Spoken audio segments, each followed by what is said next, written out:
Huesos, huesos, del polvo venimos y al polvo volvemos, y por el camino un par de polvos echaré. ¿A quién quiero engañar? Estoy demasiado solo. Bienvenidos al funeral, el funeral del significado, la ceremonia woke que acabará con los cimientos de la sociedad. ¿Qué es una mujer? ¿Qué es un hombre? Nada significa nada. Si has pasado algo de tiempo en la red social del infierno, también conocida como Twitter, también conocida como liquidación por cierre, puede que te hayas encontrado con que mucha más gente de la habitual está hablando de arqueología. Y como arqueólogo que lleva años oyéndola de ¿y eso para qué sirve? Esto me hace muy feliz. Por fin la arqueología es valorada por la sociedad. No tengo que quemar el título para calentar la casa este invierno. El problema es que no están hablando realmente de arqueología. Más bien lo que te encuentras es día sí y día también a lo que he llamado arqueólogos wannabe hablando de arqueología. Y encontramos al arqueólogo wannabe en dos variantes. La primera es la del erudito, el que se ha estudiado todos los informes de excavación del mundo, todos los artículos en Journal of Archaeology, Antiquity, Archaeological Science, Nature, el boletín arqueológico de Medinilla del Campo, y con todo este saber ha concluido: ¿por qué los arqueólogos solo encuentran restos de hombres y de mujeres y no de los otros 98 géneros? A mí me gustaría saber por qué los arqueólogos solo encuentran restos de hombres y mujeres y no de los otros 98 géneros que hay. ¿Por qué los arqueólogos solo encuentran huesos de hombres y de mujer y no de los otros 98 géneros? Hashtag ideología de género. Hashtag gay. Los arqueólogos siguen encontrando varones y mujeres. ¿Por qué los arqueólogos solo encuentran huesos de hombres? ¿Por qué los arqueólogos no lo saben? ¿Por qué los arqueólogos ¿Por qué siempre 98? Si vais a dar una cifra inventada, pues id a lo grande. La segunda variante es la de la amenazas, el que te dice que tú di lo que quieras, vístete como te salga, pero dentro de 100, 200 o 1000 años, los arqueólogos encontrarán tus huesos y sabrán que eras un hombre. Si un arqueólogo en 2000 años abre la tumba de un trans, nunca sabrá que se percibía mujer. Aquí yace un hombre de X años de edad, dada su constitución ósea. Feliz día, mujer hermosa. Todos los demás son personas con problemas mentales. Los arqueólogos en el futuro, con solo ver el modelo óseo, sabrán quiénes eran mujeres y quiénes son. Dentro de miles de años, si un arqueólogo encuentra tu esqueleto, sabrá si eras hombre o mujer por características únicas de ambos géneros. No encontrará ninguno. Cuando mueras y transcurran 1000 años y los arqueólogos consigan tus restos, sabrán que fuiste hombre. No sé, dentro de 1000 años los arqueólogos excavarán tus huesos y no sabrán que eras más pesado que un boca en la polla, José Luis. Hay muchas cosas que simplemente son inaccesibles para la ciencia. Estos son plantillas, tweets para copiar y pegar y hacer un comentario socarrón, provocativo, políticamente incorrecto. Es la evolución directa de identificarse como helicóptero de combate, vaya, solo que con ínfulas de que están hablando de ciencia.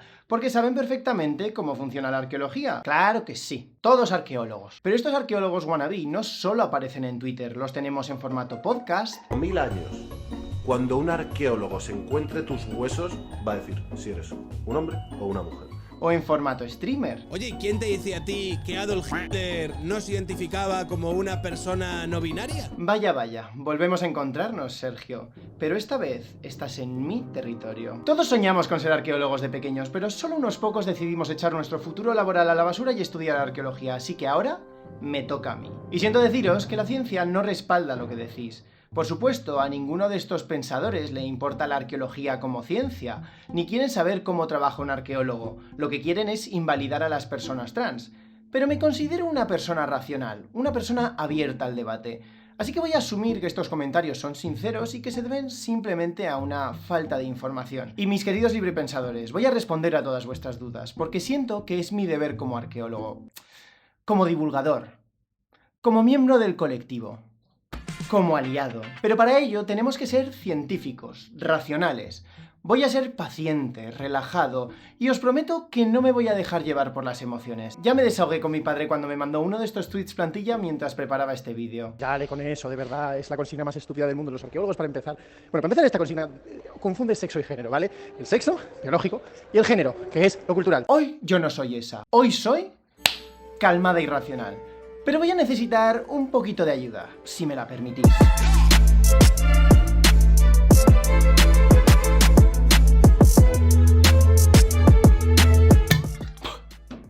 Bien, imagina que eres un arqueólogo y estás excavando. Que lo primero que te preguntes al escarbar unas ruinas... Perdón, escarbando.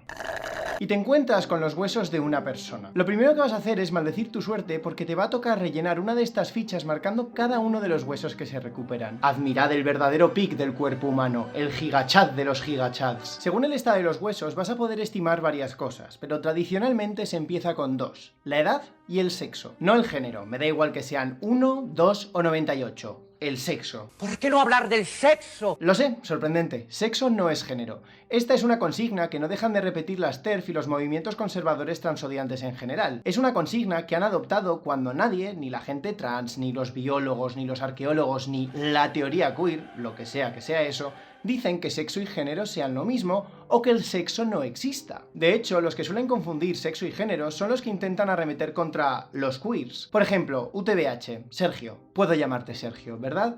Resulta que nuestra mayor eminencia en arqueología se puso a hablar de arqueología queer a raíz de un hilo en Twitter que un tal Juni Pagan hizo tras leer un artículo en The College Fix, un medio de ultraderecha estadounidense. En este artículo se confundía sexo y género y se tergiversaba un libro de la genetista Jennifer Ruff. Esto es básicamente el reciclaje del reciclaje. Este dedito escribe un artículo, este dedito hace un hilo en Twitter resumiéndolo, este dedito hace un directo sobre el hilo, sobre el artículo, y este dedito viene a deciros que dejéis de hacer el ridículo en redes. En el artículo que lanzó Mil Contenido se denunciaba: los activistas de género están intentando que no se identifique a los esqueletos como macho o como hembra. Sin embargo, lo que dice el artículo es que, pese a que podamos identificar el sexo de los esqueletos, es decir, si son macho o hembra, simplemente a partir de los huesos no podríamos conocer la identidad de género. O al menos eso es lo que dicen los activistas de género que se cita en el artículo. Confunden el sexo biológico, que puede conocerse a través de los huesos y el análisis del ADN, con la identidad de género. Jennifer Ruff, autora de Origin, sugirió que los científicos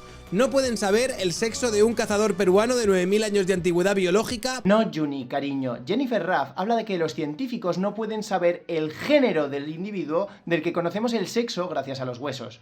Lo pone ahí, en el artículo que estás citando y que estás resumiendo. No puedes decir en un tuit que los activistas de género, quienes sean esa gente, confunden género con sexo biológico, y al tuit siguiente hacer tú lo mismo para hablar de una extraña cábala de antropólogos forenses que están intentando borrar el sexo y transicionar a los cazadores recolectores. Yo ya he transicionado por lo menos a 5 cazadores recolectores. Este es mi lado recolector y este es mi lado cazador. Sinceramente, ¿quién quiere transicionar a un cazador recolector? ¿Tú has visto las herramientas que utilizan? No pido mucho, solo que si os las vais a dar de pseudointelectuales con biografías como lector, estudioso, comparto las cosas que leo, lo mínimo es que sepas leer, o al menos traducir. 9000 años de antigüedad biológica no quiere decir nada. Eso no es lo que decía el artículo. Así que, queridos librepensadores, es hora de aprender la distinción entre sexo y género, porque muchos parecéis tener un pitote interesante. Porque esto es géneros, esto es biología, esto es... Esto es ciencia. A lo mejor antes de dejar que la gente compre micrófonos deberían pasar un peritaje. Lo que un arqueólogo estudia en los huesos es el sexo, no el género. Y lo que llamamos sexo es en realidad un conjunto de distintas características biológicas comúnmente relacionadas con la reproducción. Es decir, que lo que llamamos sexo biológico está en realidad compuesto por muchos tipos de sexo. Esto incluye el sexo cromosómico, es decir, si tienes cromosomas XX, XY, XXY, XXX, pero también incluye el sexo gonadal, es decir, si tienes ovarios, testículos o ambos, el sexo fenotípico, es decir, si tienes pollofre o coñofre, el hormonal, que es el resultado del equilibrio entre estrógenos y andrógenos, el nuclear y el social o asignado al nacer, que es el que aparece, por ejemplo, en tu documento de identidad. Pero quienes buscan un esencialismo del sexo, es decir, reducir la definición a un único rasgo, una esencia fija e inmutable, normalmente van a elegir solo uno de estos tipos de sexo como lo que es el sexo biológico y desechar todo lo demás. Normalmente elegirán el sexo cromosómico, ya que es el que se determina en el momento de la fecundación al comenzar la metafase. Los cromosomas ya formados. ¿Veis? Yo soy una persona que se documenta para sus vídeos, no como otros. El esperma puede tener cromosoma X o Y o lo que sea, y eso afectará al resto del desarrollo del feto durante el embarazo, el equilibrio de hormonas, el desarrollo de tejido gonadal, de genitales externos, y sí, lo más frecuente es que todos estos tipos de sexos suelan coincidir en torno a 2 puntos, pero no siempre lo hacen. Y cuando no coinciden, ni siquiera es simplemente por los cromosomas. En 1985, la atleta española María José Martínez Patiño, preparándose para una competición internacional, tuvo que pasar por una prueba de verificación de sexo que incluía un test cromosómico. Antes se hacía una inspección de genitales, pero el test cromosómico pasó a ser parte del sistema de verificación impuesto por la Asociación Internacional de Federaciones de Atletismo, o IAAF, por considerarse menos invasivo. Por lo que sea, María José ya había pasado la prueba 2 años antes, antes y había recibido un certificado de feminidad, pero al haberse olvidado de llevar el certificado con ella, tuvieron que repetirle la prueba. Esta vez la prueba salió negativa. María José, una mujer que fue asignada mujer al nacer, que presentaba los órganos sexuales propios de una mujer, que fue socializada como una mujer, que llevaba toda su vida viviendo como mujer, que tenía unos niveles hormonales típicos de una mujer, tenía cromosomas XY, es decir, un sexo cromosómico macho. Esto no le daba ningún tipo de ventaja en la competición. María José tenía síndrome de insensibilidad a los andrógenos o síndrome de Morris, por el cual las células no absorben los andrógenos u hormonas masculinas. María José fue clasificada como varón y obligada a abandonar la competición para mantener la discreción sobre su situación. Un año después, participó en una carrera a nivel nacional y, para castigarla, la Federación Española de Atletismo hizo pública su condición. La prensa española inició una campaña de denuncia que costó a María José su licencia, su beca, su residencia, su pareja y su salud mental. María José, que sigue viva, es una mujer intersex asignada mujer al nacer. Por mucho que tenga un sexo cromosómico masculino y sus cromosomas sean XY, todo el resto de sus marcadores de sexos son los típicos femeninos, hasta el punto de que no fue hasta los 24 años de edad que un papelito la declaró algo que no era, simplemente por sus cromosomas. De no haber sido una atleta profesional, es posible que nunca hubiera sabido si sus cromosomas eran XX, XY o cualquier otra combinación. Por lo que sea, la gente normal no piensa en cromosomas. No veo a nadie yendo a un bar, viendo a una chica y diciendo: me pregunto si presenta un cariotipo típico femenino. Un comportamiento súper normal, de persona súper bien ajustada, porque ni siquiera los cromosomas determinan siempre al 100% el sexo.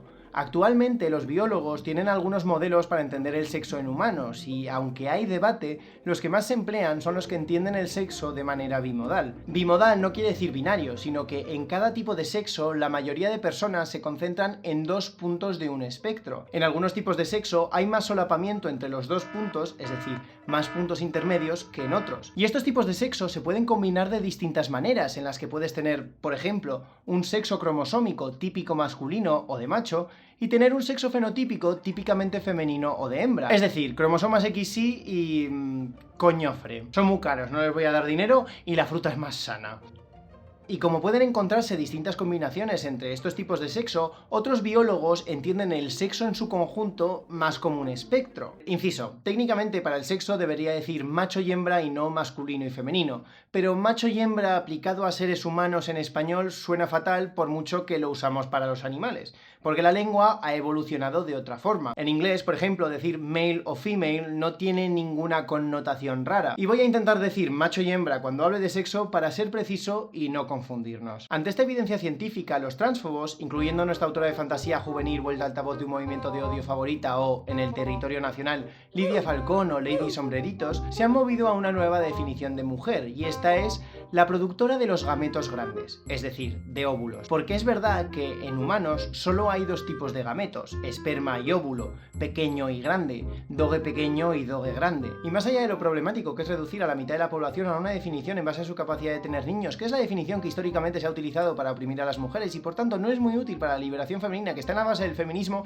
esta definición volvería a ser un poco contradictoria. Hay mujeres intersex con cromosomas XY, es decir, sexo genotípico macho, que pueden menstruar e incluso quedarse embarazadas. Hay personas intersex que pueden producir tanto esperma como óvulos. Y por supuesto, tenemos a mujeres super cis con cromosomas XX asignadas mujer al nacer, que no producen óvulos. ¿Les decimos que no son mujeres por no poder quedarse embarazadas? Eso no solo sería bastante maleducado, también sería erróneo. Y sé que algunos diréis que, bueno, vale, existen personas intersex, pero son anomalías.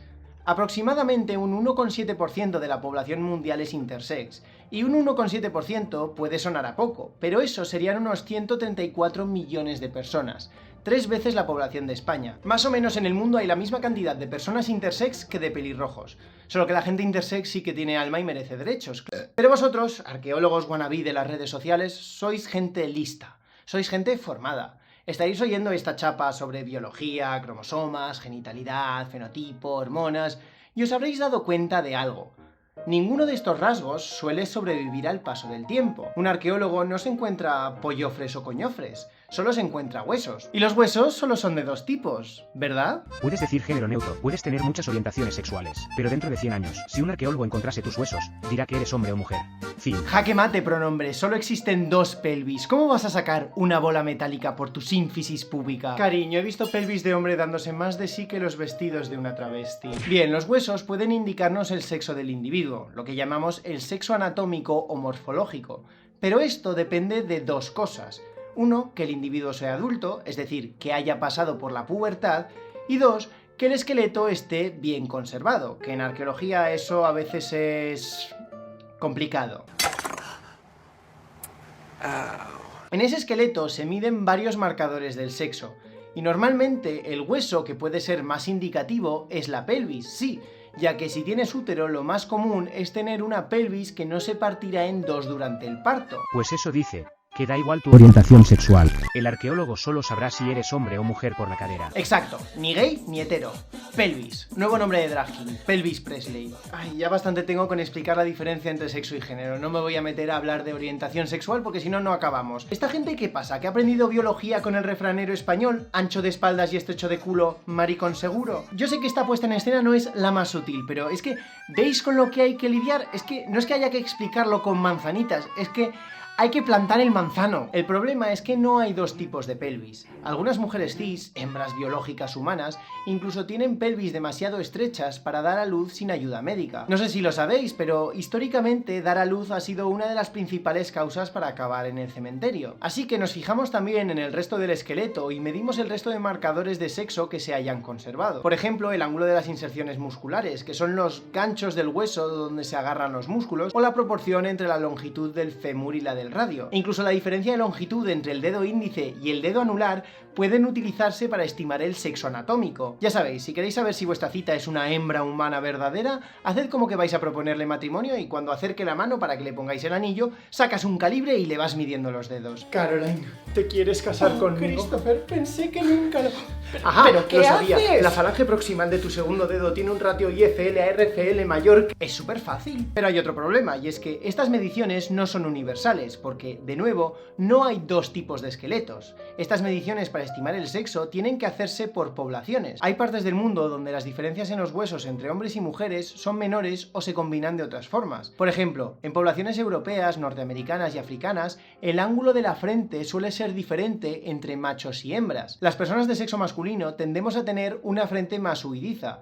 Esto no es que la frente te haga ghosting, es solo que está más inclinada. Esto no significa que hay dos tipos de frente, una de hombre y una de mujer, sino un rango entre completamente vertical e hiperfemenina y huidiza e hipermasculina. Pero aunque la inclinación de la frente puede servir para estimar el sexo en poblaciones europeas y africanas, este factor no sirve cuando estudiamos poblaciones del este de Asia, porque ahí la frente suele ser muy parecida independientemente del sexo. E incluso cuando el esqueleto está bien preservado, puede pasar que el individuo sea alófiso, es decir, que su sexo anatómico no caiga en ninguno de los dos puntos del espectro, sino que tenga un aspecto indeterminado. E incluso yo, que soy más blanco que la leche de tu padre, tengo una frente vertical, es decir, femenina, pero luego la cresta occipital, un ganchito aquí donde se enganchan los músculos del cuello, la tengo en un ángulo recto, tirando a hipermasculina. Y no tengo ni idea de qué tipo de pelvis tengo, pero soy de cadera ancha y a veces me cuesta encontrar pantalones que me queden bien. Así que respondiendo al arqueólogo amenazas, cuando me muera y los arqueólogos excaven mis huesos,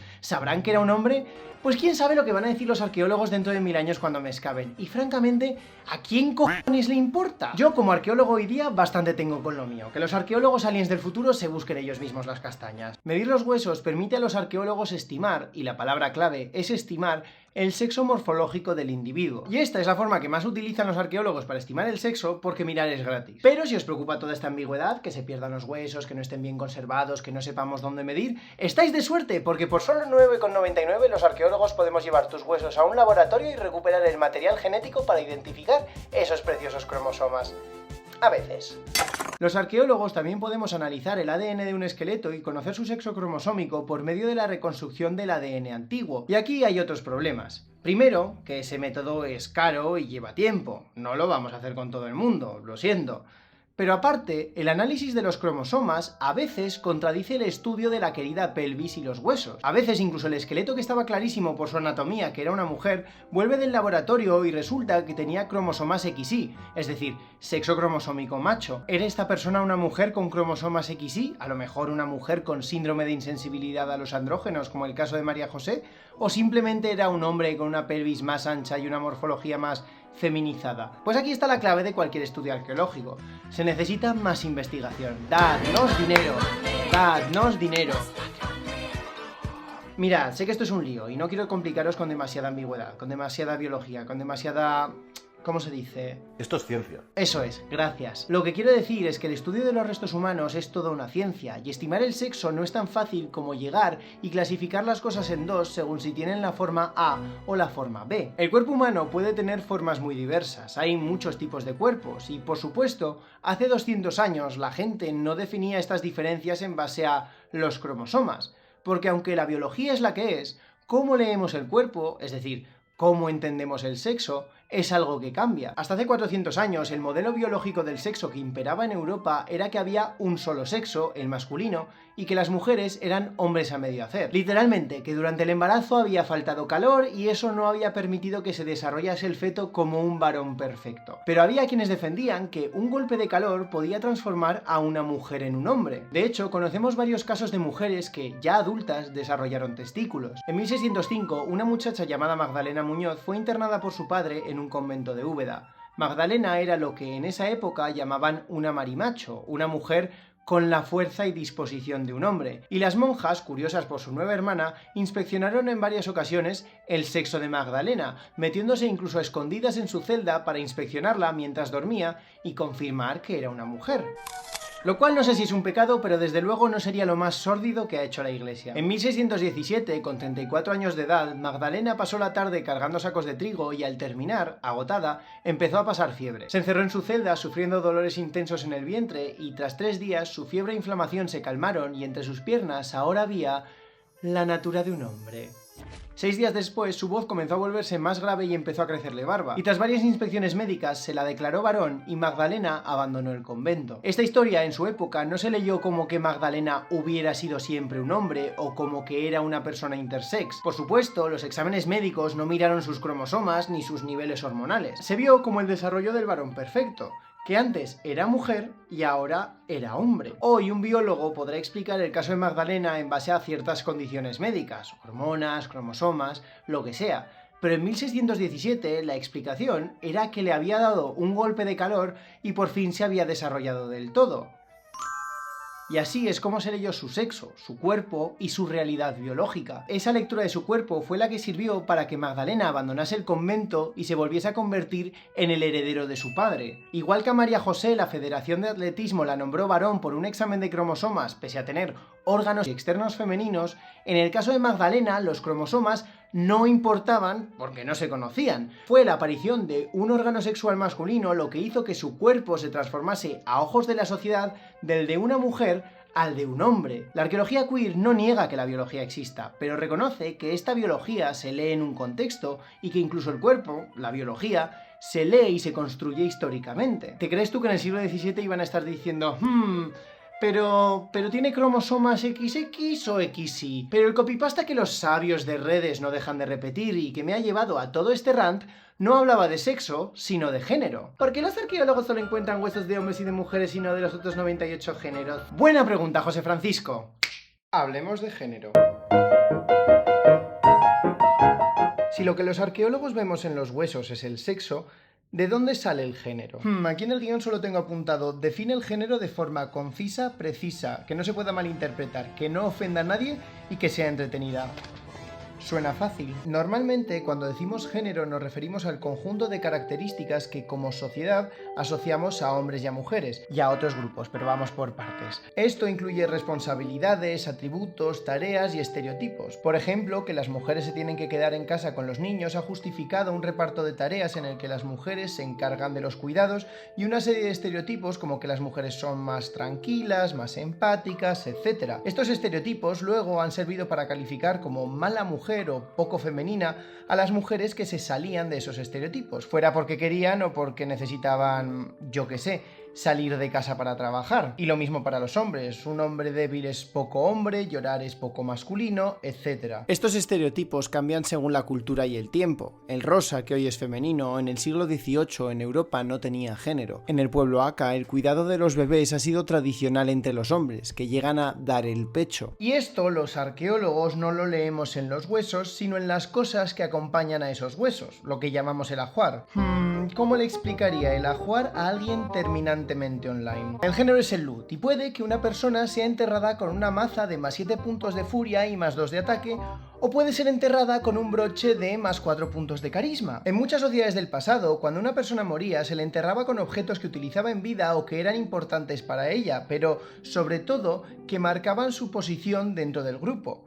Los muertos no se entierran solos, pero su familia podía elegir con qué enterrar al difunto. Un funeral era no solo un ritual religioso, sino también un ritual social, una forma de demostrar el estatus del difunto y de su familia. Incluso la ropa con la que era enterrada el difunto tenía unos códigos que indicaban quién era esa persona en términos de etnicidad, de clase y de género. Hoy traigo a la pasarela un look que es para morirse. Soy un cadáver en descomposición y cuando me van a enterrar doy una vuelta y soy una princesa con bien de oro, bien de moda. Y los jueces están encantados con lo que traigo. Ella devoró, ella sirvió, cadáver en descomposición, realismo, botas la casa abajo, diva trabaja. Así que cuando un arqueólogo encuentra una tumba, los objetos que van con ella pueden estudiarse para entender, entre otras cosas, cómo se organizaba el género en esa sociedad. Ahora, tampoco es tan fácil como decir, espadas, debe ser un hombre. Instrumentos de tejer, debe ser una mujer. Estos estereotipos de género tenemos que estudiarlos por poblaciones concretas. Ahora, me he metido mucho con que los intelectuales de redes sociales confunden sexo y género, y quiero pedirles disculpas. Sergio, si estás viendo esto, lo siento. Chicos sentados en su salón y balbuceando a un micro para llamarlo podcast, lo siento. Porque durante décadas los arqueólogos también hemos confundido sexo y género. Resulta que muchas veces un esqueleto no estaba bien conservado, pero sí que encontrábamos objetos asociados al enterramiento. Y muchos arqueólogos han recaído en estereotipos de género para fijarse en estos objetos y de ahí asumir el sexo del individuo. Y muchas veces, cuando se encontraban un esqueleto, no se fijaban ni siquiera en la dichosa pelvis, y si veían una espada, decían, sí, tiene que ser un hombre. En muchos contextos arqueológicos sí hay una diferencia clara entre cómo se enterraba a los hombres y cómo se enterraba a las mujeres. Pero incluso en estos casos, recaer en estereotipos puede llevar a problemas. Por ejemplo, en la Inglaterra anglosajona de principios de la Edad Media, justo antes de la era vikinga, los hombres solían ser enterrados con armas, mientras que la joyería aparecía casi exclusivamente en tumbas femeninas. Esto llevó a algunos arqueólogos como Heinrich Harke a defender que fijarse en los huesos es una pérdida de tiempo cuando simplemente basta con determinar el sexo del individuo según si tienen espadas o joyas. Claro que cuando en su estudio de 702 tumbas con armas el estudio de los huesos concluyó que por lo menos 11 de esos individuos con armas eran esqueletos femeninos, Harke concluyó que se trataban de errores de los forenses o de contaminaciones, porque las armas siempre son de hombres, de machos. ¿Cómo va mujer a espada? Mujer tejer, hombre espada. Esta es la gente que confunde sexo y género, querida Sterf. No la gente trans, no el lobby de arqueólogos forenses queer, los señoros. Y dejarnos llevar por estos estereotipos a veces ha llevado a resultados graciosísimos. Por ejemplo, esta es BJ581. Ya sé que no es el nombre más pegadizo, pero durante más de un siglo, BJ581 fue el guerrero de Birka. Birka era una enorme aldea en Suecia durante la era vikinga, y aquí se encontraron una tumba con un esqueleto mal conservado, pero con un ajuar espectacular. La tumba lo tiene todo: un carro, 2 caballos, una espada, un hacha, una lanza, flechas perforadoras, la Neisser Dicer. BJ581 no era un guerrero vikingo cualquiera, era el guerrero vikingo por antonomasia, así que tenía que ser un hombre. Hasta que hace 9 años decidieron por fin fijarse en los huesos y descubrieron que tenía un sexo morfológico de hembra. 3 años después le hicieron un estudio de ADN y descubrieron que aquí el amigo tenía cromosomas XX, es decir, un sexo cariotípico hembra. Y de pronto el guerrero de Birka se convirtió en la guerrera de Birka, lo cual llevó a algunos arqueólogos, obviamente, a preguntar si no es que a lo mejor se habían equivocado de huesos, o si es que había un segundo enterramiento que se había perdido, o si es que esta mujer había sido enterrada guardando las armas del marido cuyo esqueleto se había perdido en alta mar. Los arqueólogos se pueden poner muy creativos cuando se trata de buscar teorías que no rompan el headcanon que se habían montado en su cabeza. Yo me imagino que un arqueólogo tampoco encuentra unos huesos y dice, hostia, este era Marcos, ¿vale? Estamos aquí delante de los huesos, los restos óseos de Marcos, un hombre heterosexual. Yo creo que los arqueólogos no llegan hasta el punto de inventarse así la movida. Y si la guerra de Birka fuera una excepción, vale, pero es que dentro del mundo vikingo cada vez nos encontramos más esqueletos femeninos enterrados con armas e incluso con heridas de guerra. Y eso por no contar las tumbas en las que el arqueólogo simplemente se encontró armas y por no fijarse en los huesos dijo, es un hombre, y que podrían ser en realidad mujeres guerreras escapándose de esos estereotipos de género. La sociedad vikinga era una patriarcal y por lo que vemos en las fuentes a las mujeres se les asignaban tareas asociadas al hogar y la economía local, mientras que la guerra se veía como algo más propio de los hombres. Pero eso no significa que todas las personas se fueran a adecuar a esos estereotipos. Y vale, estoy hablando de cómo los arqueólogos leemos el género, pero hasta ahora solo he hablado de dos géneros, hombre y mujer. ¿Dónde están los otros 98? Si hablamos de mujeres guerreras en el mundo vikingo, ¿podemos decir que estas mujeres con armas fueron un género aparte simplemente por no adecuarse a los estereotipos de género que marcaba su sociedad? No. Para empezar, porque no sabemos cómo se identificaban. No se trata de borrar a las mujeres diciendo, como tenían armas, no pueden ser mujeres. Puede que simplemente fueran mujeres que adoptaban los códigos que socialmente adoptaban los hombres sin que eso significase una transición o adoptar otra identidad. Pero el género no es ni solo identitario ni solo social. No hay nada en sí en una práctica que te haga ser de un género. Yo me maquillo y eso puede ser parte de mi identidad, pero no considero que esto que estoy haciendo me haga menos hombre, aunque sí un poco más mamarracho.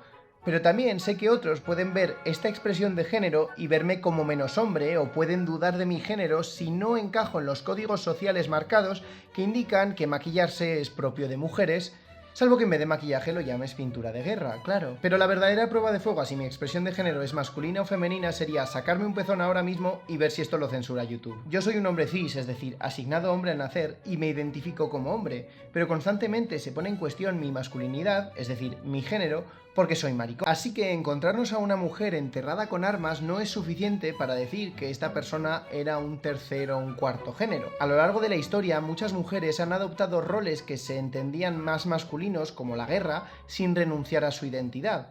Otras se han travestido no como una cuestión de identidad, sino simplemente para sentirse más seguras o para poder moverse. Así que no vamos a decir que la guerrera de Birka era trans, era queer o era no binaria. Vamos, no nos vamos a inventar nada porque si no luego la gente se enfada. Cuando realmente no hay ninguna putísima prueba de averiguar si a ese tío, si a esos restos eran queer, eran queer o eran tal. Es que la cábala de arqueólogos queer está intentando transicionar a la guerrera vikinga. Lo que sí podemos decir de momento es que la guerrera de Birka y otras guerreras vikingas sí que desafiaban los estereotipos de género de su propia época. Pero es que los arqueólogos encontramos más pruebas de disidencias de género, terceros géneros y un espectro más rico de cómo se entendían sexo y género en otras sociedades. Y no sé si 98, pero 4 o 5 sí que nos encontramos. A medida que la arqueología se ha ido refinando y que contamos con nuevas tecnologías para determinar el sexo, resulta que esto no ha afirmado un binarismo de género o ni siquiera que el género siempre se haya entendido como algo que está marcado por los genitales. Sin salirnos de Escandinavia en la era vikinga, aparte de las mujeres guerreras, nos encontramos tumbas con individuos de sexo masculino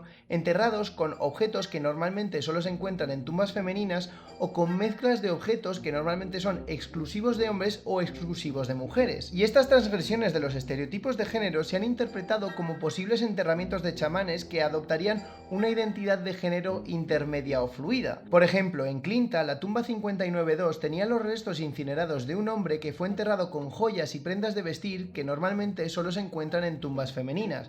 En Vivalen, la tumba 9 tenía un esqueleto macho, pero enterrado con un vestido femenino y una mezcla de objetos que solo se encuentran en tumbas masculinas y otros que solo están en tumbas femeninas, incluyendo un collar de perlas, que si eso no te dice que esta persona era un pronombre, al menos era un moderno de Malasaña. Pero el caso que tal vez mejor puede representar esta relación entre sexo y género es el del individuo de Suontaka Vesintornimäki, en Finlandia. En 1968, los arqueólogos encontraron en un cementerio del siglo XII-XIII una tumba con unos huesos muy mal conservados. El enterramiento tenía 2 2 broches colocados en una posición que demostraba que esta persona había sido enterrada con un vestido femenino como otros enterramientos de la zona, y junto al esqueleto también había 2 espadas. ¿Era el enterramiento de una mujer de alto estatus? ¿Era una mujer guerrera? ¿Era un enterramiento doble pero los restos de la otra persona habían desaparecido?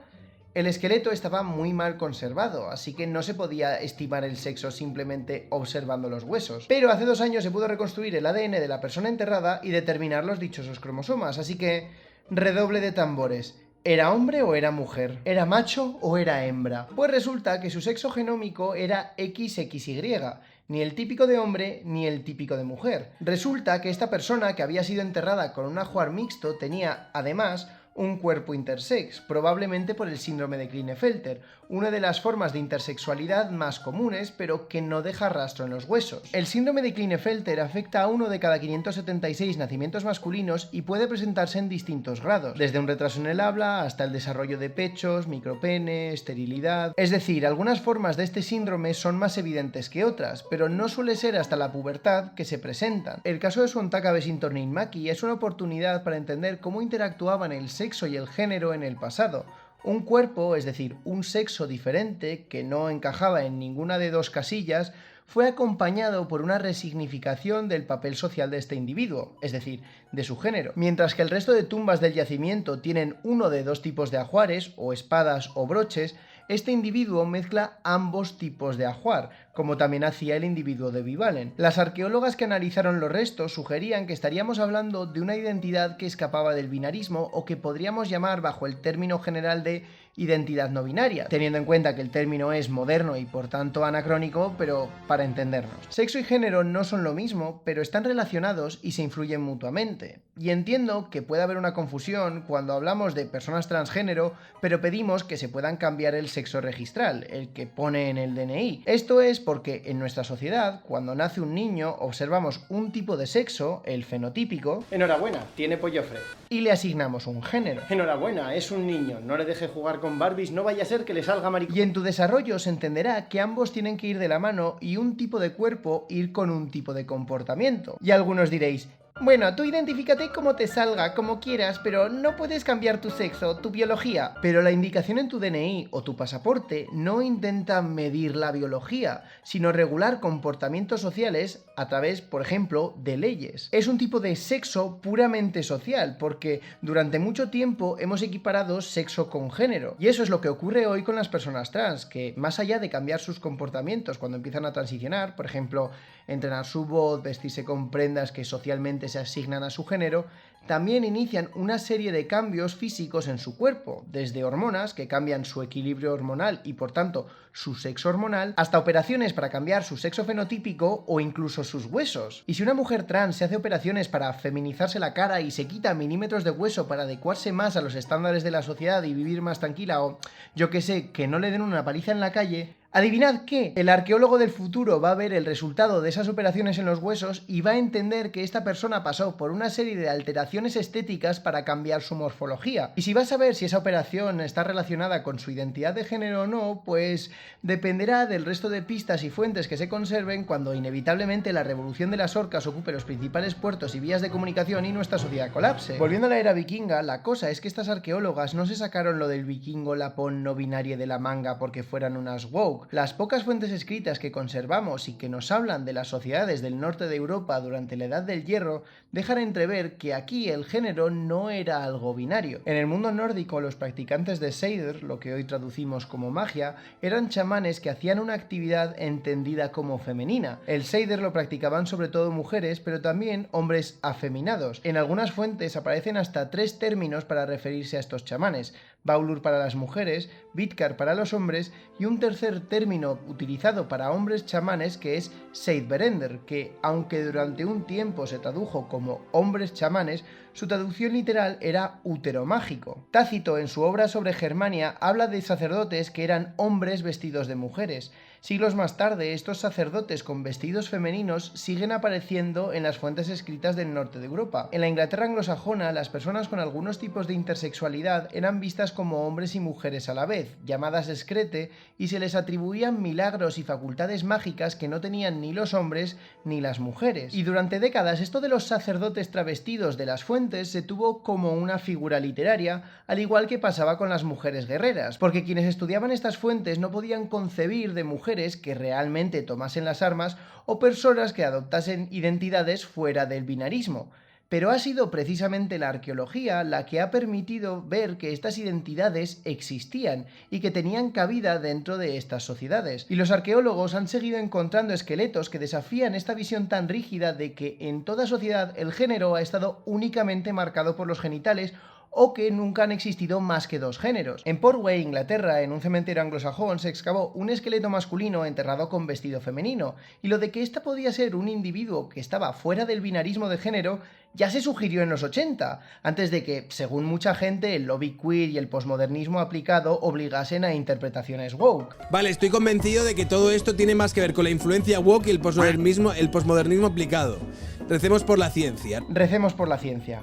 Recemos por la ciencia. Recemos. Ciencia. Recemos. Recemos por la ciencia. Ave Darwin, gratia plena. Recemos por la ciencia. Y más allá de la arqueología, los antropólogos llevan estudiando sociedades vivas donde hay más de dos géneros desde hace siglos. En el siglo XIX, los Chukchi del noreste de Siberia tenían a los Jirka Laul o hombres suaves, chamanes con un sexo gonadal masculino, pero que se vestían y se peinaban a la manera femenina y que se casaban con otros hombres. En la India tenemos a las Hijra incluso a día de hoy, un tercer género que aparece documentado ya en el siglo XVI y que está formado sobre todo por personas asignadas hombres al nacer y por personas intersex. Entre los chumás, los Saki incluía a hombres homosexuales y mujeres posmenopáusicas que cumplían funciones específicas en el grupo que no cumplían nadie más. Coño, es que hasta Heródoto hace 2500 años, describiendo a los escitas, nos habla de los enarei, chamanes que fueron asignados hombres al nacer, pero que adoptaban una identidad femenina. Que sí, que Heródoto mentía más que hablaba, pero es que también Hipócrates nos habla de las enarei. ¿Tan lejos llega el lobby de antropólogos queer? ¿Tanto poder tienen los homosexuales en España y en Cataluña? 2500 años de recibir paguitas del Estado. Di que sí. ¿Cuántos géneros llevo? Por lo menos yo creo que 10 o 12. Vale, no voy a llegar a los 98, pero es que esto de contar es agotador. Necesito cambiar de aires.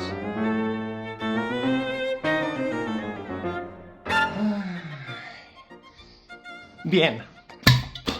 Ahora que ya hemos respondido las muy honestas y muy científicas dudas de aquellos aficionados a la arqueología de las redes sociales, ¿por qué a tanta gente de repente le importa lo que los arqueólogos encontremos o dejemos de encontrar? Y esta vez, para que veáis que voy a ser completamente sincero, vengo sin ningún tipo de maquillaje, sin base, sin sombra de ojos, sin rímel o sin el maquillaje favorito de los hombres, la barba. He tenido que hacer esta entrada porque si no a lo mejor no me reconocíais. ¡Sorpresa! Este es el contenido especial y exclusivo solo para los que habéis mantenido la atención hasta el final del vídeo. Bienvenidos al Mikel de 16 años. No os preocupéis, yo estoy tan desquiciado como vosotros. Al menos si me quito la barba voy a sacar el pie para atraer a otro tipo de audiencia. Obviamente que uno de los copypasta más manidos de la transfobia recurra a la arqueología no es casualidad. La transfobia hoy día se sostiene sobre la idea de que las identidades trans son una cosa posmoderna o incluso un contagio social que está pervirtiendo la sociedad, que nos vamos a la mierda porque vienen los queers que van a transicionar a tus hijos. Y si lo trans es una invención posmoderna, es necesario no admitir ni siquiera la posibilidad de que la disidencia de género haya existido en el pasado. Y es aquí donde la arqueología pasa a convertirse en el centro de un meme o un debate que casi siempre excluye a los arqueólogos.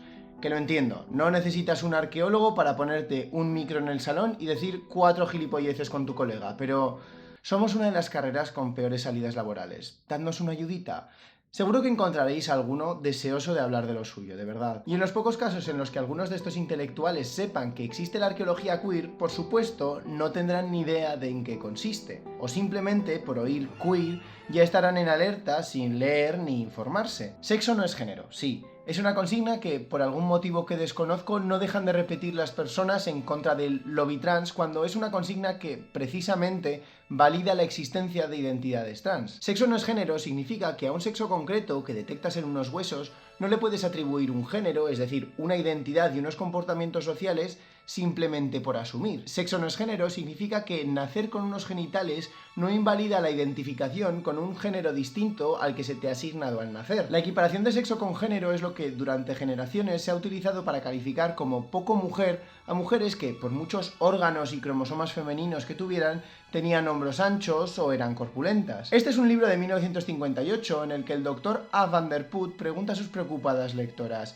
¿tiene usted características poco femeninas? ¿Tiene usted hombros anchos y una nuez marcada? ¿Una matriz infantil y...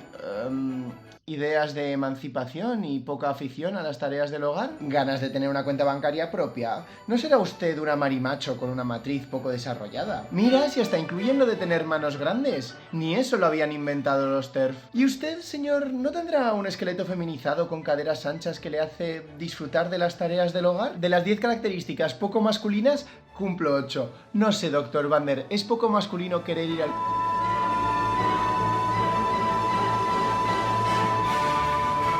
Esta especie de frenología del género es la que históricamente se ha utilizado para que solo ciertos cuerpos entren en la categoría de mujer, mientras otras son consideradas submujeres o incluso monstruosidades. Y no estoy hablando solo de personas trans, hablo de mujeres racializadas, barbudas, gordas, cuerpos que no encajaban con el ideal de mujer impuesto en una sociedad patriarcal. Esta es la gente que confunde sexo y género, gente como el Dr. Vander, que cree que por tener un tipo de cuerpo vas a tener un tipo de comportamiento. La gente que pone en cuestión la existencia de las personas trans suele hacerlo no porque crea que solo hay hombres y mujeres, sino también porque cree que solo hay una forma de ser hombre y de ser mujer. La equiparación entre sexo y género es el resultado de un proceso histórico concreto, pero en otras sociedades, tanto del presente como del pasado, el género se ha construido desde por tu orientación sexual hasta tu clase, tu edad, tu capacidad reproductiva o incluso tu oficio. En 2009, excavando un cementerio del siglo V en Italia, los arqueólogos encontraron 2 esqueletos que habían sido enterrados juntos, cogidos de la mano. No se analizaron los huesos, pero la conclusión de los arqueólogos es que esta era una muestra de amor romántico llevada a la eternidad. Y aunque no se habían estudiado los huesos y por tanto no se sabía el sexo de los individuos, como muestra de amor romántico, los recién apodados amantes de Módena tenían que ser un hombre y una mujer, una parejita heterosexual. Hasta que 10 años después, al analizar el esmalte dental, concluyeron que ambos individuos tenían cromosomas XY, es decir, sexo cromosómico macho. Lo que no van a hacer es inventárselo o desinventárselo simplemente para no ofenderte o para incluir a X grupos. Tienes razón, Sergio, los arqueólogos no deberían inventarse cosas simplemente para incluir al grupo de... hombres heterosexuales. Precisamente eso es lo que busca la arqueología queer, exponer esos sesgos que a menudo sin darnos cuenta transportamos al pasado. Cuando el equipo de Módena descubrió que estas 2 personas tenían cromosomas XY, de repente el tipo de relación que tenían fue puesto bajo cuestión. Antes solo había una posibilidad, el amor romántico y heterosexual, aun cuando no tenían pruebas. Ahora que eran 2 tíos, podían ser desde amigos hasta primos, algo que nunca se había planteado cuando se pensaba que se trataban de un hombre y una mujer. Es que tampoco veo que los arqueólogos digan: hemos encontrado los restos de un hombre blanco heterosexual. La arqueología queer no busca poner etiquetas en restos del pasado para clasificar si la mujer guerrera de Birka era una mujer cis, una mujer butch, un hombre trans. Lo que busca es poner bajo cuestión los saltos lógicos que, como arqueólogos, solemos hacer transportando nuestras propias categorías al pasado. Se trata de cuestionar esos sesgos que hicieron que los arqueólogos del pasado vieran espadas y dijeran: he aquí el hombre, aun sin tener ninguna putísima prueba. ¿Ves? Si estamos de acuerdo. Realmente le estoy dando muchísima caña a Sergio, pero lo peor es que dice cosas correctas. Pero como no entiende lo que es la arqueología queer o... bueno, la arqueología en general, se piensa que está diciendo lo contrario. Si estas personas eran de otras identidades o se identificaban como un pájaro escocés o eran homosexuales, pansexuales o fluidosexuales, ¿no entiendes que eso no se puede saber a partir de unos restos óseos? Efectivamente, no se puede saber cómo se identificaba a alguien simplemente por sus restos óseos. Eso es lo que dice la arqueología queer que estás denunciando o la arqueología transfeminista. Que ver una pelvis con una forma u otra no significa que sepas cómo se identificaba esa persona y por tanto que no puedes inferir su género sin más pruebas que el sexo. Pruebas que también encontramos los arqueólogos, como el ajuar, la forma de enterramiento o incluso el tipo de heridas y desgaste de los huesos. La arqueología queer sirve para que leamos la evidencia que tenemos y que reconozcamos las muchas posibilidades que tiene. En el caso de los amantes de Módena, esto también pasa por reconocer que puede que ni siquiera fueran 2 hombres en una relación homosexual.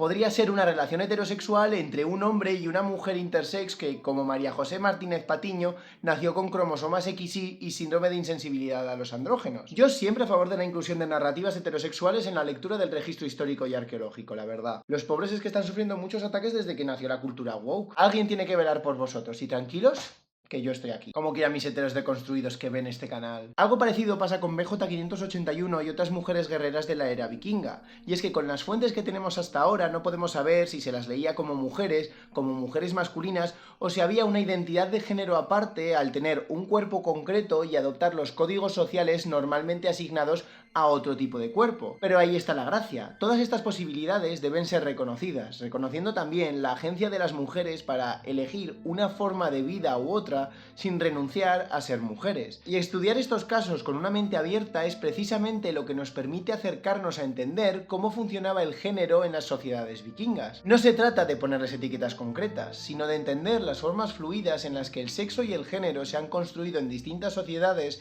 y cómo se han relacionado el uno y el otro. Pero no entiendes que lo que tú estás ofreciendo ahí no aporta nada. A ver, ese es un comentario un poquito generoso viniendo de un streamer, ¿eh? Precisamente es entender la construcción histórica del sexo y del género y de la relación entre ambos, desde la arqueología, la historia, la antropología, lo que nos permite entender mejor la diversidad del ser humano y la de formas en la que nos hemos organizado como grupos. Eso es lo que aporta la arqueología queer, la historia feminista, la arqueología de género. Entender que el sujeto histórico no es homogéneo y se ha construido de distintas formas. Porque tradicionalmente, ante la duda y ante el silencio de las fuentes, se ha asumido que el sujeto histórico era un hombre y un tipo de hombre concreto. Y esto no lo digo yo por woke, vaya. En 1972, antes de la muerte de Foucault y por tanto antes de la era posmoderna, el antropólogo Kenneth Weiss se dio cuenta de que en los yacimientos arqueológicos había un 12% más de esqueletos masculinos que femeninos. Esto se debía a que cuando el esqueleto era indeterminado solía etiquetarse como masculino porque ese era el estándar. El sesgo que tenía el arqueólogo llevaba a pensar más en hombres que en mujeres de forma sistemática. Pero la historia y la arqueología feministas desde hace más de 40 años han servido para que veamos otros sujetos históricos.